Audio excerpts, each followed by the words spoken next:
এই পিছনে বয়ে থাকলে চলে, চাঁদের মতো চেহারালে চেয়ারে বসে।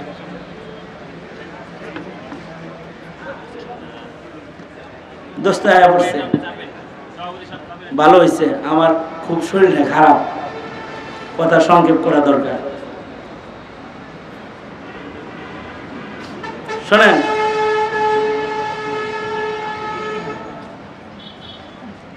বিজ্ঞান যত বেশি পড়বা মোল্লার হাজত তত বেশি পড়বে। বিজ্ঞান যত বেশি পড়বা, বিজ্ঞানের উন্নতি যত করবা, তত মোল্লার প্রয়োজন বেশি পড়বে। কেমনে পড়বে? খালি এই কথাটা উদাহরণস্বরূপ বলতেছি, আশ্চর্য একটা হাসির কথা। মুফতি আজম শফি রহমতুল্লাহ আলাইহি উনি বলছেন, বিজ্ঞানের উন্নতি যত বেশি বাড়বে মোল্লার দরকার তত বেশি হবে। এখন বিজ্ঞানের উৎকর্ষের দেশ না, মোল্লার দরকার বেশি। উনি উদাহরণ দিয়ে বলেছেন যে দেখো, এখন বিজ্ঞান উন্নতি করতে করতে করতে করতে একজনের চোখ আর একজনের চোখের জায়গায় লাগায়, একজনের কিডনি আর একজনের কিডনির জায়গায় লাগায়। আচ্ছা দেখেন তো, পেঁয়াজ তো একটা দুইটা না। আপনি চোখ দিয়ে পড়তেন কোরআন শরীফ, এই চোখ দিয়ে দেখেন সিনেমা, ভেজাল লাগছে না? গুনাহ কার আমল নামায় যাইব? চোখ আল্লাহর আমল নামায় না যে দেখতেছে তার আমল নামায়? একটা পেশপুস লেগে গেছে না? আল্লাহ তো দিয়েছিল চোখটা আপনারে, আপনি দিলেন আর একজনে। আচ্ছা এগুলো তো খুব সহজ জিনিস। কিডনি আপনারে দিছে, আপনি দিলেন আর একজনে। বিজ্ঞান তো এখন সেটিং করে দেয়, টাকা হইলে কিডনি পাওয়া যায়, কিনা লাগায় হালায় একটা। কিন্তু জায়েজ না না জায়েজ মাসআলা তো দিবে উলামায়ে কেরাম। অথবা এই কিডনিওয়ালা যে এখন এই যে কিডনি পায়ে আবার যে সিনেমা করা শুরু করছে, এক নায়কের ব্যাপারে দেখছি, হে নাকি কিডনি লাগায় আবার সিনেমা শুরু করছে। এখন চিন্তা করেন তো, এই নায়ক যে এই যে কিডনি লাগায় সিনেমা করতেছে, এখন হ্যাঁ সিনেমার গুণা তো দুই ভাগ হওয়ার কাম হয়ে গেছে। যার কিডনি হেও কিছু পাইব না তাহলে যার কিডনিটা তো দিছিল আল্লাহ, হ্যাঁ রে, হে যে দিছে নায়ক রে। এর চেয়ে আশ্চর্য কথা হইল, মুফতি আজম বলছেন একটা সময় আসবে যখন মানুষ কিডনি ট্রান্সফার না নুন ট্রান্সফার করবে। মানে দারিদ্রতার কারণে দেখা যাবে যে পুরো সম্ভবই চালাইছে, রক্ত বেঁচে নাই, কিডনি বেঁচে নাই, সোনাই চালাইছে। বুঝলেন না কথাটা? এখন বিজ্ঞানের উন্নতি মনে করেন এত বাড়ছে যে সে একজনের নুনু আর একজনের নুনুর জায়গায় সেটিং করে হারাইছে। আচ্ছা যদি করেন, মনে করেন করে ফেলেন, করার পরে হে যদি বিয়ে করে, বিয়ের পরে যদি একটা ছেলে হয়, এখন মাসআলা আসবে, এই ছেলেটা আব্বা কাকে বলবে? যার নুনু কাইটা আনছে হেরে বলবে, যার যৌবন শক্তি ব্যবহার হয়েছে তাকে আব্বা বলবে, কারে আব্বা ডাক দিবে? মাসআলা আসবে। জাগতিক বিজ্ঞান আর জাগতিক শিক্ষা বাইকটা নিজের বাপটা বাইর করতে পারবা না যতদিন পর্যন্ত ইন্দ্রের আশ্রয় গ্রহণ তোমরা না করবে। সুতরাং মোল্লারে বাইপাস করা যায় না। মুসলমানের মাটিতে আলেমদেরকে বাইপাস করে কোনো কাজ চলতে পারে না, চলতে দেওয়া হবে না। আল্লাহ তাআলা উলামায়ে কেরামের কদর বুঝার করার তৌফিক দান করুন। দোস্ত মুফতি হাবিবুল্লাহ মাহমুদ কাসিমি দামাত বারকাতুহুম চাঁদের মতো চেহারা লয়ে পড়ছেন। শেষ কথা বলবেন, আমি পাশে বসে বসে শুনবো, ইনশাআল্লাহ নসিহা করবেন, এরপরে ইনশাআল্লাহ আখিরি মুনাজাত করে একসাথে এখান থেকে যাব। আসসালামু আলাইকুম ওয়া রাহমাতুল্লাহ।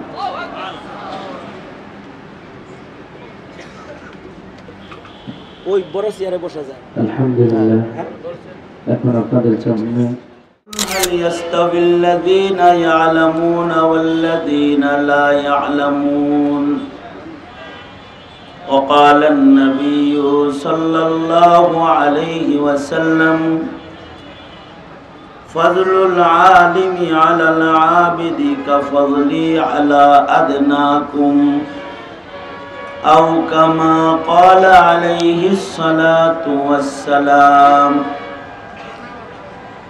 اللهم صل على محمد وعلى آل محمد كما صليت على إبراهيم وعلى آل إبراهيم ইন্নাকা হামিদুম মাজিদ। আল্লাহুম্মা বারিক আলা মুহাম্মাদিন ওয়া আলা আলি মুহাম্মাদ কামা বারাকতা আলা ইব্রাহিম ওয়া আলা আলি ইব্রাহিম ইন্নাকা হামিদুম মাজিদ।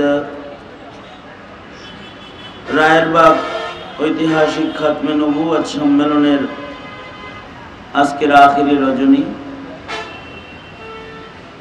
মোহতারাম সভাপতি, উপস্থিত হযরত, বুজুর্গ, উলামায়ে কেরাম, সম্মুখপানে সমবেত দিন প্রিয়, ইসলাম প্রিয়, দিনদার, ইমানদার, মুমিন মুসলমান ভাইরা,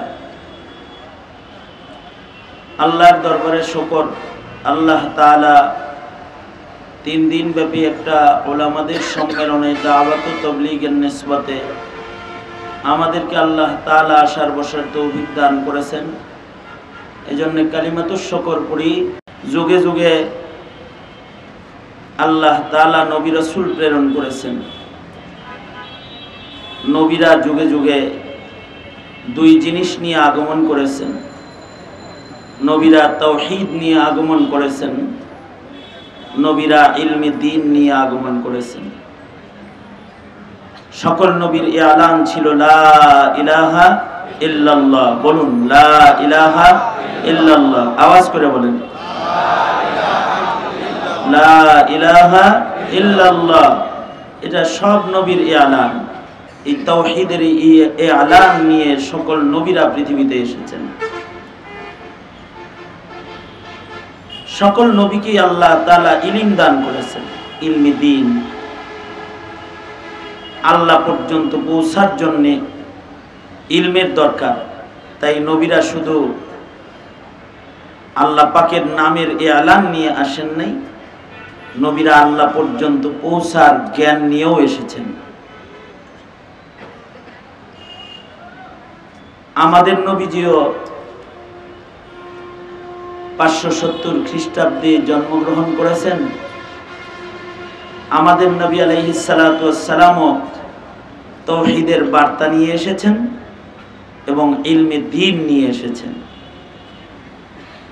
আমাদের নবীজিও আরবকে এলান করে বলেছেন, দুনিয়াবাসীকে বলেছেন, ইয়া আইয়ুহান নাস কুলু লা ইলাহা ইল্লাল্লাহ তুফলিহুন। আমাদের নবীজিকেও আল্লাহ তাআলা ইলম দান করেছেন। অন্যান্য নবীর ইলম আর আমাদের নবীর ইলমের কিছু ব্যবধান। একটা ব্যবধান হলো,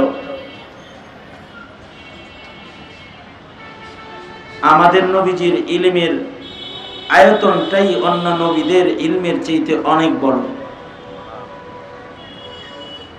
সকল নবীর সব ইলম যদি এক জায়গায় করা হয়, আমাদের নবীজির একার ইলম সবার ইলমের চাইতে বেশি।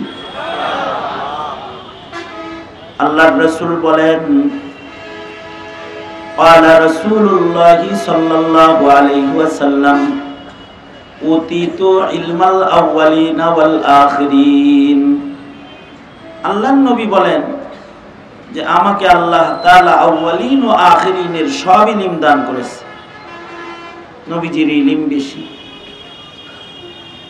আমাদের নবীজির ইলমের আরেকটা কামাল, আরেকটা ইজাজ, আরেকটা বিশেষত্ব হলো, আমাদের নবীজিকে আল্লাহ তাআলা যে ইলম দিয়েছেন, এই ইলমগুলো জাওয়ামিউল কালিম, ছোট ছোট কথার ভেতরে এক সাগর সাগর নসিহত আমাদের নবীজিকে আল্লাহ তাআলা দান করেছেন। এই কারণে আমাদের নবীজির ঘন্টার পর ঘন্টা ওয়াজ করা লাগে না। আমাদের নবীজি কথা বলেছেন 2-4টা, কিন্তু কথাগুলো জামিয়া মানিয়া। সাহাবীরা এসে, যেমন আপনারা আমাদের ওয়াজ শুনতে চান ঘন্টার পর ঘন্টা, আমরা 2 ঘন্টা ওয়াজ করলো, তারপরেও কোন পেট ভরে নাই, আরো কোন হয় নাই, আরো কোন। কিন্তু আল্লাহর রাসূলের শান, আল্লাহর নবীর কাছে সাহাবায়ে কেরাম ছোট ছোট কথাই শুনতে চাইতেন। এক সাহাবী এসে আল্লাহর রাসূলকে বলে, আউসিনি ইয়া রাসূলুল্লাহ ওয়ালা তুকসির আলাইয়া, ও আল্লাহর নবী আপনি আমাকে ওয়াজ করেন, নসিহা করেন, নসিহতটা ছোট করে করেন, বড় করে করবেন না, সংক্ষিপ্ত নসিহা করেন। আশ্চর্য আল্লাহর নবী যেমন সাহাবী নসিহত শুনতে চাইছে, নবীজি ছোট করেই নসিহত করছেন। নবীজি বললেন, লা তাগজাব, রাগ করো না। এই ছোট্ট একটা কথা, এটা শুধু একটি কথা নয়, এক সাগর নসিহা এর ভেতরে লুকিয়ে আছে। কারণ মানব জীবনে মানুষ যত গুনাহ করে, সব গুনাহ দুই কারণে করে। মূল উৎস গুনাহের দুইটা, একটা হলো শাহওয়াত আর একটা হলো গাযাব। প্রবৃত্তির চাহিদার কারণে মানুষ গুনাহ করে। তো আল্লাহর রাসূল সাল্লাল্লাহু আলাইহি ওয়াসাল্লাম সাহাবীকে ছোট করে নসিহত করেছেন, লা তাগজাব, রাগ করো না। তার মানে নবীজি সাহাবীকে অর্ধেক গুনাহ থেকে, অপরাধ থেকে বাঁচার কৌশল নবীজি শিখায় দিয়েছেন। নবীজির এই একটা নসিহা আমল করলে অর্ধেক অন্যায় অপরাধ থেকে মানুষ বেঁচে যাবে। লা তাগজাব, রাগ করেন না। এ কারণে আল্লাহর রাসূলের রাগও কম ছিল। নবী আলাইহিস সালাতু ওয়াস সালামের তাহাম্মুল সর্বোচ্চ। আমাদের মুরব্বীরা বলে, রেগে গেলেন হেরে গেলেন, রেগে গেলেন হেরে গেলেন, আর ধৈর্য ধরলেন তো জিতে গেলেন।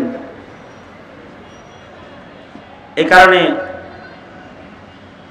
সাহাবায়ে কেরামেরও ধৈর্য বেশি ছিল, নবীজিরও ধৈর্য বেশি, সাহাবায়ে কেরামেরও ধৈর্য বেশি, আইম্মায়ে মুজতাহিদিনদেরও ধৈর্য বেশি, আলেমদেরও ধৈর্য বেশি, ইমাম সাহেবেরও ধৈর্য বেশি। তাছাড়া ইমাম সাহেবের গায়ে বুঝি রক্ত মাংস নাই, যে উল্টা পাল্টা ব্যবহার করো ধৈর্য দেখে কিছু বলে না। তাছাড়া শিয়ালে যেমন মুরগি ধরে, তোমার ওই ভাবে ধৈর্য বেশি। আমাদের আইম্মায়ে মুজতাহিদিনদের ধৈর্য আজব ধৈর্য ছিল। সাহাবায়ে কেরামের ধৈর্য আশ্চর্য ধৈর্য। এক লোক ইমামে আজম আবু হানিফার ধৈর্য পরীক্ষা করতে এসেছে। আলেম তো বড়, ধৈর্য কিরকম দেখি, ধৈর্য পরীক্ষা করবে কেমনে? ইমামে আজম আবু হানিফা রাহমাতুল্লাহ আলাইহি তো আজব আবেদ ছিলেন। সুদীর্ঘ 40টা বছর ইশার ওযু দিয়া ফজর পড়েছেন, সারা রাত নামাজ পড়তেন, রাত্রে ঘুমাতেন না। ইমামে আজমের ঘুমের সময় ছিল যোহর থেকে আসর। কাইলুলার যে সময়টা, এই সময়টা একটু লম্বা করে উনি ঘুমায় নিতেন আসর পর্যন্ত। এই লোক ঘুমের টাইমে ডিস্টার্ব দিতে আইছে, যে যখন তখন যাও না, যখন ঘুম আয় এই সময় যাও।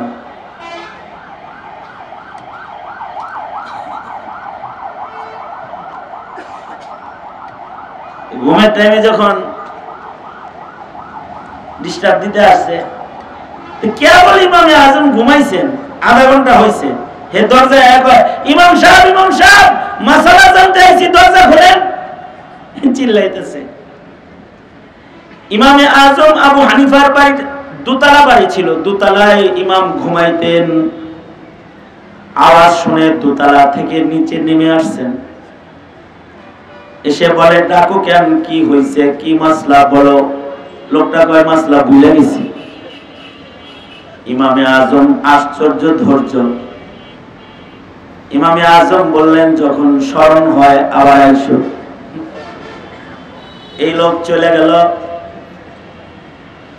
একটু চক্ষুটা লাগছে, কেবল ঘুমের ভাব আসছে, আবার আয়েশা বলে ইমাম সাহেব দরজা খুলেন, মাসালা জানতে আসছি। ইমামে আজম আবার দরজা খুলে তাড়াহুড়া করে নিচে আসছে। এই লোক বলে এমনি কি মানুষ মানুষের কাছে আসে নাকি, মনে হয় মারতে আইতেছেন, ভুলে গেছি। ইমামে আজম বললেন যাও, যখন স্মরণ থাকে আবার আইসো। আবার আধা ঘন্টা গেছে, কেবল একটু চোখ লাগছে, এই লোক আবার আসছে। আয়েশা বলে ইমাম সাহেব আইসি, বলি নাই মাসালা। ইমাম সাহেব নিচে আসছে। ইমামে আজম কি বলো? ইমাম সাহেব পায়খানা কি টক না তিতা মিঠা এটা জানতে আইছি। কিরকম খবিসের খবিস, 3 বার ঘুমের থেকে উঠায় কয় পায়খানা টক না তিতা। আমাদের মতো কাউকে যদি এমন ঠিক মাসালা জিগাইতো, হেরে কইতাম ওরে ধর, ওর জিহ্বাটা বাইর কর, চা খাইয়া দিই, তিতা না মিঠা দেখো। কিন্তু ইমামে আজম আবু হানিফা রহমাতুল্লাহ আলাইহি উনি মুস্কি হাসি দিয়েছেন, একটা হাসি দিয়ে উনি বললেন আল্লাহর বান্দা, পায়খানা যখন ভিজা থাকে তখন ওটা মিঠা থাকে, যখন শুকায় যায় তখন তিতা হয়ে যায়। এই লোক ইমামে আজমকে ফের আবার কষ্ট দেওয়ার জন্য বলতেছে, ইমাম সাহেব এটা কি জিহ্বায় লাগায় টেস্ট করে দেখছিলেন আপনি? ইমামে আজম আবু হানিফা বলে সব কিছু জিহ্বা দিয়ে টেস্ট করা লাগে না, মহান আল্লাহ মানুষকে আকল নামক দৌলত দান করেছেন, কিছু কিছু আকল দিয়েও বের করতে হয়। দেখো না, পায়খানা যখন ভিজা থাকে ওর উপরে মাছি বসে, মাছির স্বভাব মিষ্টি জিনিসের উপরে বসা, কিন্তু যখন শুকায়া যায় সেখানে আর মাছি আসে না, তিতা হয়ে যায়।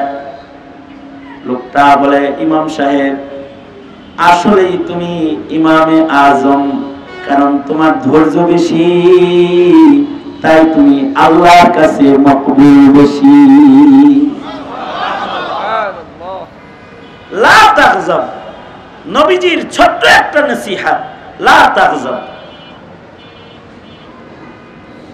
আলেমদের ধৈর্য যতটা আছে, সাধারণ ছাত্রদের ধৈর্য অতটা নাই। শাপলায় তলবে এলিমদের রক্ত যেভাবে নিয়েছে 16 বছরের, ঝাল মিটাইয়া দিত ছাত্ররা যদি এদের ধৈর্য না থাকতো। যেভাবে কষ্ট দিচ্ছে আলেমদেরকে, জেলখানায় আটকায় রেখেছে, মামলার পর মামলা, ছাইরা দিয়েও আবার কয় আবার ধর, মানে অত্যাচারের উপরে অত্যাচার। তারপরেও এদেশের আলেমরা গণভবনে যায় নাই, কিন্তু ধৈর্য কম ছাত্রদের। এটাও আল্লাহ পাকের মেহেরবানি। ইন্নাল্লাহ ইউআইয়িদুদ-দ্বীন বিরাজুলিল ফাজির। আল্লাহ তাআলা জালেম হটাইবেন তো, ছাত্র করে খালি একদিন রাজাকার কইছে। আম করে যে জন্মের পর থেকে রাজাকার শুনতাছি, কইতাছে টুপি দেখলেই কয় রাজাকার, টুপি দেখলেই কয় জঙ্গি। অথচ যারা প্রকাশ্যে দিবালোকে ধারালো অস্ত্র নিয়ে ঘুরে, ওরা হলো স্বাধীনতার সূর্য সন্তান। কিন্তু মৌলবীদের ধৈর্য বেশি, এ কারণে কিছু বলে না। 3 পয়সার মালিক কমিটির সভাপতি সেক্রেটারি হয়ে গেলে ইমাম সাহেবরে জ্বালায়া তেজপাতা বানায় ফেলায়, শুকায় ফেলায় বেচারারে, এরপরেও কিছু বলে না। কারণ কি? ধৈর্য বেশি। আল্লাহু আকবার বলেন, ধৈর্য বেশি। আল্লাহর রাসূলেরও ধৈর্য বেশি। এ কারণে আল্লাহর রাসূল নসিহত করেন, সাহাবীকে বললেন লা তাগজাব, লা তাগজাব। জাওয়ামিউল কালিম নবীর ছোট্ট নসিহতের ভিতরে এক সাগর নসিহত। কিয়ামত পর্যন্ত সকল উম্মতেরা যদি নবীর এই ছোট্ট একটি শব্দকে অনুসরণ করে আর এই শব্দের নসিহা যদি গ্রহণ করে অর্ধেক গুনাহ থেকে বেঁচে থাকার শক্তি মহান আল্লাহ এক শব্দের মাধ্যমে গোটা উম্মতকে দান করবেন। আরেকটা দৃষ্টান্ত বলি, আল্লাহর রাসূল ১৫০০ বছর আগে বলেছেন, দুনো হাত উপরে তোলেন তো, এক হাত নামান, আমি বলছি এক হাত নামাইতে, দুনো হাত তোলেন, মানে বুঝতেছি আপনারা শুনতেছেন কিনা, নাড়াচাড়া দেন দেখি না, হাত আস্তে আস্তে নাড়েন, আস্তে আস্তে নাড়েন, আস্তে আস্তে এরকম করেন, এরকম করেন, এমন করেন। এবার জবান খুলেন, আওয়াজ করে বলেন সুবহানাল্লাহ, আওয়াজ করে বলেন আলহামদুলিল্লাহ, জোরে বলেন আল্লাহু আকবার, আল্লাহু আকবার, জোরে বলা সুন্নাত, জোরে বলেন আল্লাহু আকবার, আমি জোরে বলেন আল্লাহু আকবার। এই আপনার সানাসিটা যেরকম শুনছেন, হাদিসের কথাটা এর চাইতে গুরুত্ব দিয়ে শোনা উচিত না? আল্লাহর রাসূল ১৫০০ বছর আগে বলেছেন, নবীজি, কুল্লু মুস্কিরিন হারাম, ছোট্ট একটা শব্দ, এই শব্দটা কিয়ামত পর্যন্ত সকল নেশাদ্রব্যকে হারাম বানাইতে থাকবে। হতে পারে এক সময় সেটা মদ নামে ছিল, পরে এটা এসে বিয়ার নাম ধারণ করছে, এরপরে আরো আইসা বাবা নাম ধারণ করছে।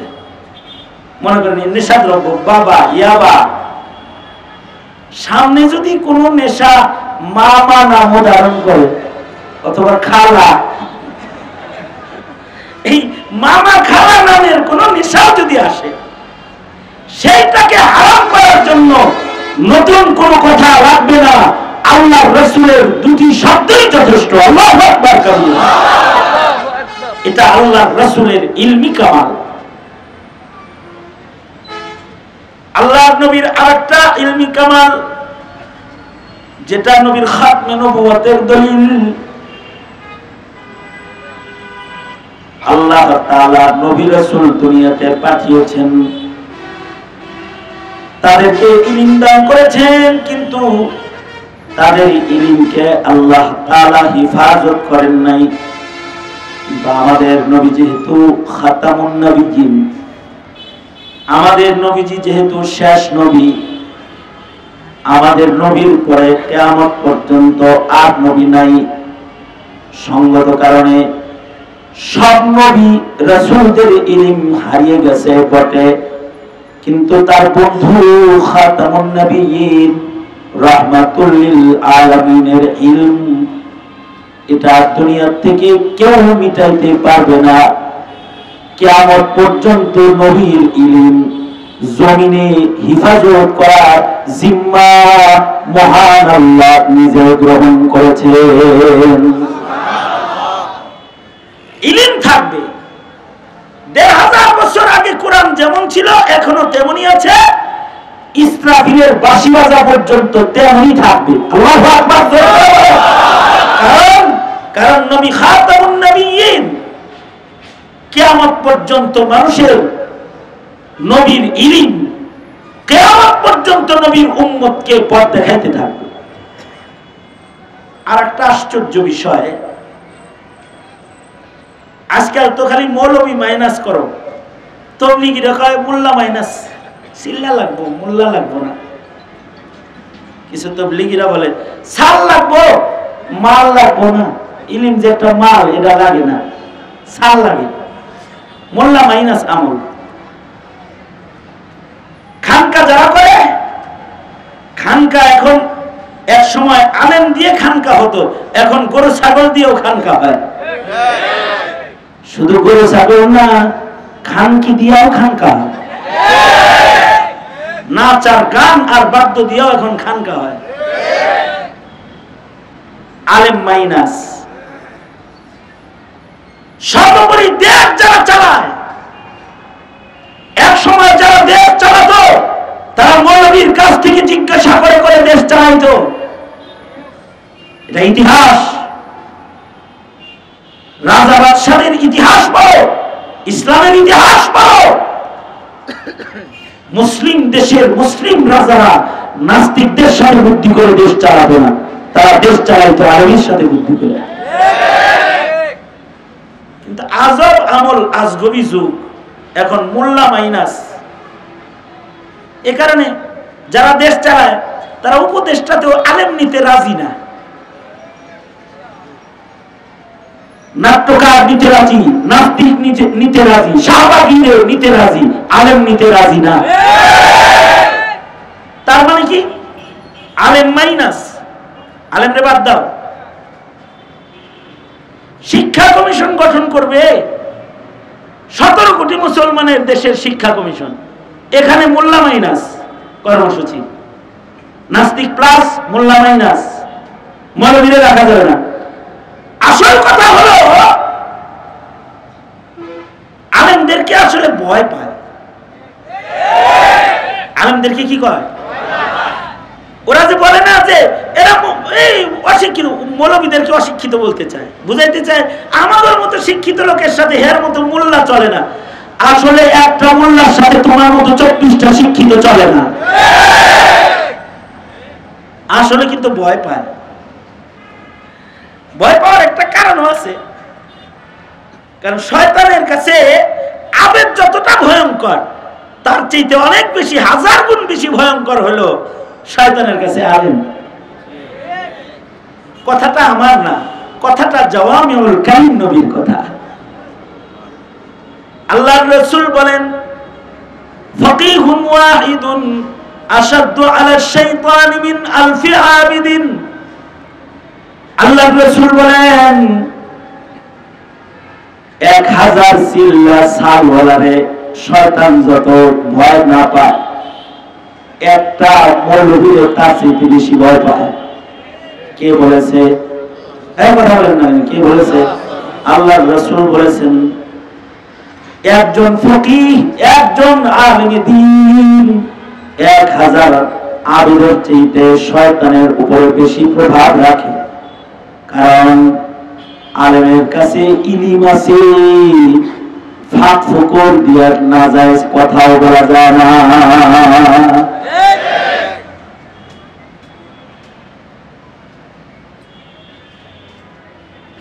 আলেমের ইলমি কামাল আজব। আমাদের ইমামে আবু ইউসুফ রহমতুল্লাহ আলাইহি, হানাফি মাযহাবের একজন ইমাম আবু ইউসুফ রহমতুল্লাহ আলাইহি, ওনার যখন মৃত্যুর সাকারাত শুরু হইল, মরার সময় ওনার পাশে ছাত্ররা আছে, ইমাম আবু ইউসুফ রহমতুল্লাহ আলাইহি। ইমাম আবু ইউসুফ রহমতুল্লাহ আলাইহি ডেইলি 300 রাকাত নফল নামাজ পড়তো।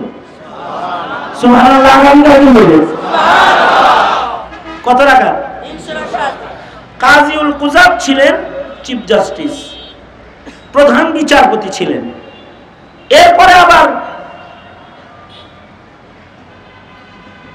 হানাফি মাযহাবের জবরদস্ত ইমাম, 5 ইমামের শাইখাইন বলে যে 2 জনকে উদ্দেশ্য করা হয়, তাদের ভিতরে একজন হলেন ইমাম আবু ইউসুফ রহমতুল্লাহ আলাইহি। এই ইমামে আবু ইউসুফ রহমতুল্লাহ আলাইহি ওনার যখন সাকারাতুল মউত শুরু হয়েছে, ওই সময় ওনার ডান বামে ছাত্ররা আছে। তখন উনি ছাত্রদেরকে বলতেছেন, আমি এই মুহূর্তে যে কথাটা বলতেছি এটা সাধারণ পাবলিকের বোঝা জরুরি না, কিন্তু শোনা জরুরি। না বুঝে আসতেই পারে, একদিনে তো আর মোল্লা হন যায় না, একদিনে না, সারা জিন্দেগি চিল্লা বানাইলেও মোল্লা হন যায় না। মোল্লা আল্লাহ বানায়, নবী যেরকম মনোনীত, মোল্লা এরকম মনোনীত। আলেম আল্লাহ মনোনীত না করলে কেউ আলেম হতে পারে না। আবেদ হওয়া যায় সহজ, আলেম হওয়া সহজ না। ইমামে আবু ইউসুফ রহমতুল্লাহ আলাইহি সাকারাতুল মউত যখন ওনার চলছে, এখন রূহ বাইরে, এই টাইমে উনি তখনও ছাত্র পড়াইতেছে। একটা মাসআলার দাম 1000 রাকাত নফল নামাজের চাইতে বেশি। মরার আগেও নিজের ছাত্রদেরকে একটা মাসআলা শিখাইতেছে আর কি। মৃত্যুর আগ দিয়ে বলতেছে ছাত্রদেরকে, এই ছেলেরা, হজে যে শয়তানরে কঙ্কর মারে, জামারা শয়তানরে যে 3 দিন কঙ্কর মারে, এই 3 দিন কঙ্কর কি পায়ে দল মারবে, পায়ে হাইটা মারবে, নাকি সাওয়ারিতে চইলা মারবে? এটা হলো ইমাম আবু ইউসুফের প্রশ্ন। হেদায়ার হাসিয়াতেও ঘটনাটা আছে। তো ইমামে আবু ইউসুফ রহমতুল্লাহ আলাইহির প্রশ্ন, ছাত্রদের কেউ বলল যে পায়ে দল মারবে, কেউ বলে সাওয়ারিতে মারবে। ইমামে আবু ইউসুফ বললেন, না, যেই রমির পরে রমি আছে, অর্থাৎ 3 দিন শয়তানকে কঙ্কর মারা লাগে, 2 দিন পায়ে দল মারবে। যেই রমির পরে দোয়া আছে, ওই রমি পায়ে হাইটা মারবে।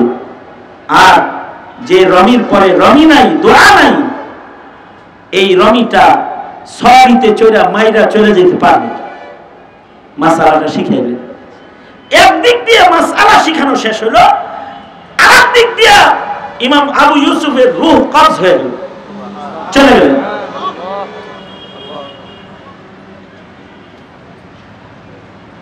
ফকিহুদ দুনিয়া,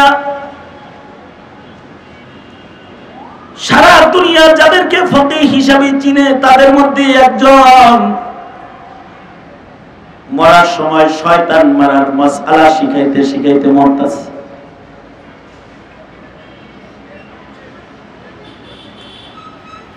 আনোয়ার শাহ কাশ্মীরি রহমাতুল্লাহি আলাইহি শারিহুল বুখারী ওয়া তিরমিজি, আনোয়ার শাহ কাশ্মীরি রহমাতুল্লাহি আলাইহি বলেন, আসলে ইমাম আবু ইউসুফ রহমাতুল্লাহি আলাইহি ওনার রূহ কবজ করার জন্য আজরাইল যখন আসছে, আজরাইলকে যেমন উনি দেখতেছিলেন, ওনার ঈমান নেওয়ার জন্য যে শয়তান আসছে, শয়তানকেও উনি খাড়া দেখতেছিলেন। শয়তানরে যাইতে কয় না, শয়তান যেন কাছে না আসে। মৃত্যুর সময় নিজের ছাত্রদেরকে শয়তান মারা শিখাইতেছে, যে পায়ে হাইটা 2 দিন কঙ্কর মারবি, সওয়ারিতে 1 দিন কঙ্কর মারতে পারবি, কঙ্কর মারা শিখাইতেছেন। আর ইবলিসকে বুঝাইতেছেন, কাছে আসিস না, আমি কিন্তু ইব্রাহিমের ছেলে, আইবি তো কঙ্কর মাইরা কিন্তু জিন্দেগি খতম করে ফেলাম।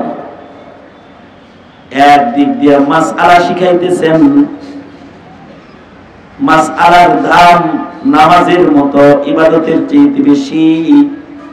আর একদিকে মৃত্যুর সময় শয়তান মারার মাসআলা শিখায়া শয়তান তাড়াইতেছেন, শয়তানকে ভয় দেখাইতেছেন।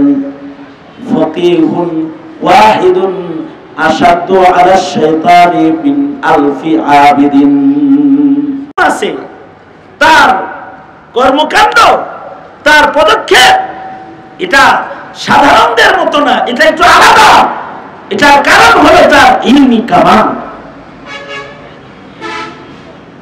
কিন্তু এখন তো আলেম মাইনাস কর্মসূচি, আলেমরে মাইনাস করে। একটা জমানা ছিল আলেম না হলে গুরুস্থানে যাওয়া পাওয়া যেত না, একটা জমানা ছিল। টাকা পয়সা খরচ করে বিদেশ তো অনেকেই সফর করো, যাও উজবেকিস্তান সফর করে আসো। উজবেকিস্তানে একটা কবরস্থান আছে, ওখানে লেখা আছে, গুরুস্থানে সাইনবোর্ড দেওয়া থাকে, এক সময় ছিল গুরুস্থানে সাইনবোর্ড, যে এই গুরুস্থানে যাকে তাকে ঢুকাইবে না, এটা ওসিয়ত নামার ভিতরে লেখা ছিল। ঢাকা জাহাঙ্গীরনগর বিশ্ববিদ্যালয়ের গেটে লেখা দেখলাম একবার, যে ছাত্রলীগ ঢোকা নিষেধ। আমি এমনি যা লেখা দেখছি তাই কইতাছি, কিন্তু কি লেখা? ভালো করে কই লেখা? বিশ্ববিদ্যালয়ের গেটে লেখা ছাত্রলীগ প্রবেশ নিষেধ। ঢাকা বিশ্ববিদ্যালয়ের কয়েকটা হলেও লেখা দেখছি, স্বাধীনতার পর লেখা দেখছি ছাত্রলীগ ঢোকা নিষেধ। এখন আছে কিনা আল্লাহ জানে। উৎপাতে এগুলো লিখে দিছে। এক সময় গুরুস্থানে লেখা থাকতো নিষেধ, এখানে ঢুকতে হবে 1 লক্ষ হাদিস মুখস্থ থাকতে হবে, তারপরে কবরস্থানের জায়গা হবে, এটা লেখা থাকতো। গুরুস্থানের নাম মাকবারায়ে মুহাম্মাদিয়া, 2টা শর্ত। কবরস্থানে কেউ ঢুকতে চাও, নাম মুহাম্মদ হইতে হবে। 2য় নাম্বার শর্ত, 1 লাখ হাদিস সনদ সহ মুখস্থ থাকতে হবে। তোমরা বাচ্চা গেছ, এই দেশের মৌলবীরা ওই পুরান ইতিহাস বইলা বইলা জাতিরে সচেতন করে নাই। যদি সচেতন করত, আর যদি গুরুস্থান অফকারীরা খালি লিখতো, আজিমপুর গুরুস্থানে যদি লেখা থাকতো বেনামাজি ঢোকা নিষেধ, খালি যদি লেখা থাকতো যারা নামাজ পড়ে না কবরের জায়গা তালাশ করে পেত না, বাংলাদেশে কবরের জায়গাও খুঁজে পেত না। সেখানে নাস্তিকতা করেও স্বপ্ন দেখো মুসলমান হিসাবে থাকতে, কাদিয়ানীর পক্ষ গ্রহণ করো। তোমরা কল্পনা করো মুসলিম দলে থাকতে, এত সোজা না, কিন্তু এত সোজা না। আমরা এ সকল সরলতা প্রদর্শন করেছি জাতির স্বার্থে। এ কারণে ফাঁসি লয়ে মরছে, হেরেও গুরুস্থানে জায়গা দেয়। এটা আমাদের শিথিলতা। আল্লাহ যদি কোনো কারণে তাকে মাফ করে, এ কারণে শিথিলতা উলামায়ে কেরামের। উলামায়ে কেরামের এই শিথিলতাকে দুর্বলতা মনে করে আলেমদেরকে বাদ দিতে চাও, আলেমদেরকে কমিশনে রাখবা না, আলেমদেরকে উপদেষ্টা পরিষদে রাখবা না, সরকার চালাইবা মুসলমানের দেশে, আলেমের মূল্যায়ন করবা না, নাস্তিকের মূল্যায়ন করবা, তো জাতি সময় মতো আবার জবাব দিতে পারে না। সুতরাং ইলমের মূল্যায়ন করা জরুরি, আলেমের মূল্যায়ন করা জরুরি। সুতরাং ইলমের মূল্যায়ন করব ইনশাআল্লাহ। বলেন দাওয়াত ও তাবলীগ উলামায়ে কেরামের মাথা হাতে করব, খানকা উলামায়ে কেরামের মাথা হাতে চালাবো। আমাদের জিন্দেগীর যত কাজ আছে সকল কাজের জায়েজ নাজায়েজ জানার জন্য। সুতরাং আমি যেটা বলতে চাই আর কি, সেটা হলো আলেমের দরকার আছে না নাই? আওয়াজ করে জোরে বলেন, আছে না নাই?